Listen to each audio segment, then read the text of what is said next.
響呢度上傳，搞掂一撳，搞掂，好快。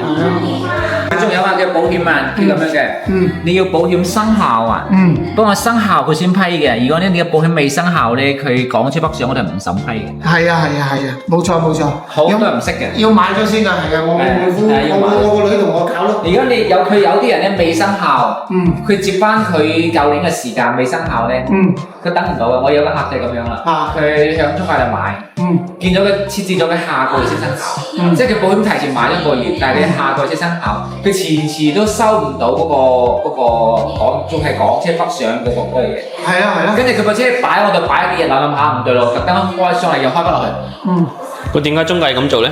嗰邊啲中介？佢有啲唔識嘅嘛。佢唔識噶嘛。佢好多幫人買，好多佢唔知咁多嘢噶嘛。因為今年係第二年，好多係第二年佢唔知嘅嘛。